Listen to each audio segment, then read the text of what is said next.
Hello, everyone, and welcome back to Gander Gardening with Dawn.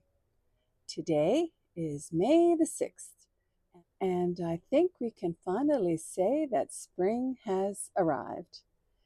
Today, the forecast is calling for 20 degrees, which is about 70 in Fahrenheit.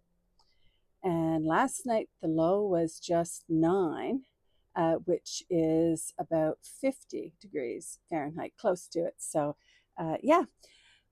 So this morning, I'm busy.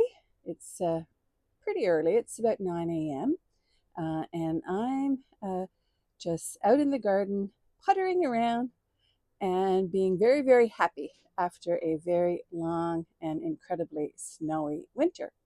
So here is my window box, and these are all plants that I started myself. The lobelia that you see, and only a few of them are blooming. There's a white one right there, and here is a blue and a lighter blue around the corner. These are all Royal Palace mix. They're an upright lobelia, and these were started from seed that I got from Vessi Seeds. And the begonias, there's 3 in here so far. These are all mocha pink shades, and these are from tubers or corms, I think it's corms, that I kept from last year. So there's one there, and this glorious one that I put right in the middle, and there's one right there. And you may notice that I have pots here that are about 6 inches in diameter, filled with soil, that I planted in with the window box because I'm going to get 2 plants to put here. This area only gets 2 or 3, the most, hours of sunshine in the morning. And so what do you think? I have pink, and I have different shades of blue and white in these lobelia. If you have a suggestion, I'd love to hear it. I'm thinking about maybe wax begonia and perhaps one of those new ones with the white or red maybe. And I'm also thinking about the double impatiens. Let me know what you think. What would you put there? This coming weekend, the day before Mother's Day on Saturday, one of our local garden centers opens, and that's when I'm going to go look for something to put in these 2 pots that will go well with the pink and the shades of blue. Yeah, love to know what you think I should get. Here by our front door, I have a Silver Falls dichondra, another of the same lobelia, and behind that I have one of the sky blue lobelia, which is a trailing and gets much, much taller. And I have another pot. I've just got a couple of little seedlings placed in there for now, but this is another holding pot, and below you'll see another container. This one has a petunia because this corner, this is the tidal wave red velour. This one gets more sun right here. That's the sunniest part of this little area.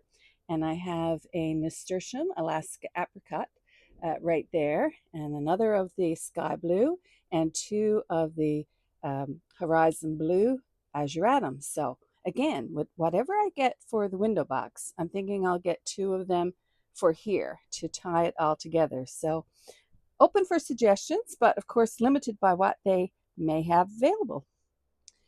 On only their second day outdoors to harden off, I have some cosmos. I have 3 types: afternoon white, apricota, and some that I gathered from pink. That was sensation mix.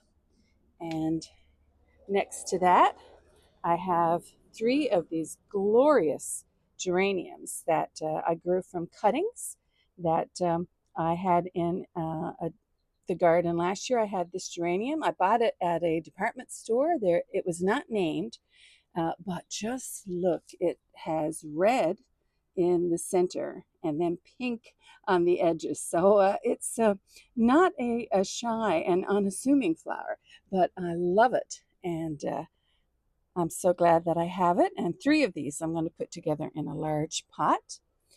And I also have my dahlias out.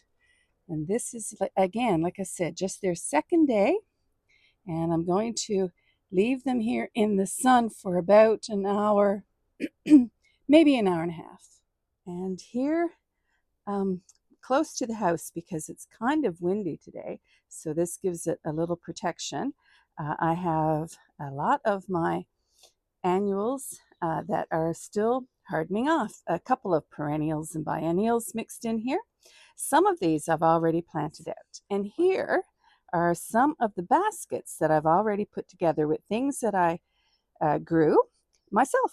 So in this one, there are 2 nonstop pink begonias, and there's one of the sky blue lobelia and a couple of the Silver Falls dichondra. And the same is in this one. This one is the smallest. These are a little bit behind. Here's another one with the same 2 of the pink begonia, sky blue lobelia, and also the dichondra, and the same in this basket.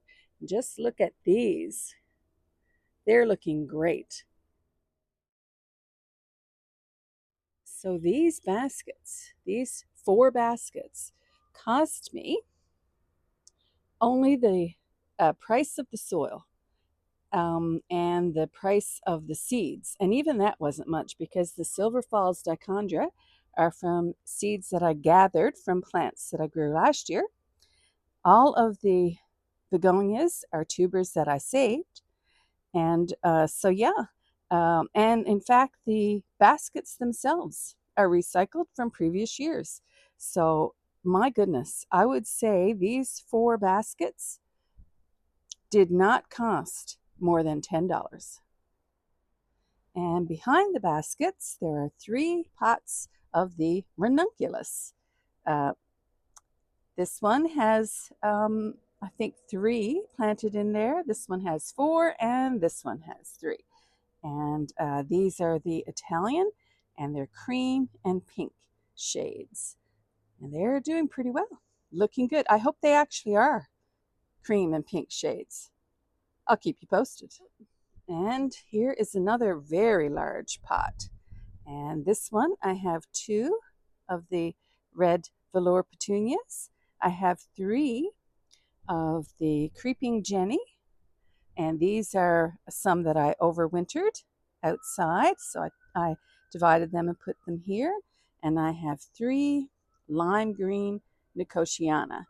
This pot is really large. It's about 20 inches by 20 inches, and it's about, at least 2.5 feet tall and completely filled with soil. So I think that this one can handle quite a few plants.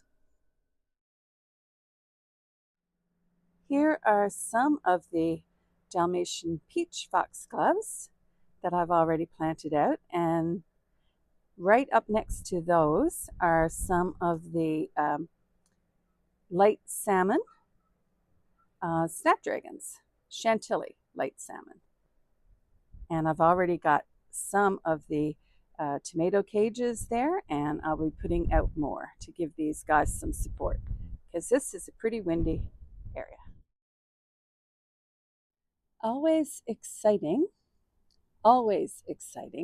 and a bit of a relief is when I see the Mechanopsis, the blue Himalayan poppies, coming back. This larger group in the front are Mechanopsis bailii, which is a species and has lighter blue flowers, very tall. And behind that, this one is Alba, which has white flowers.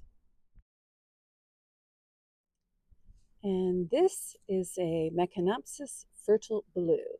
And this seedling was planted last year. These were seedlings that I purchased.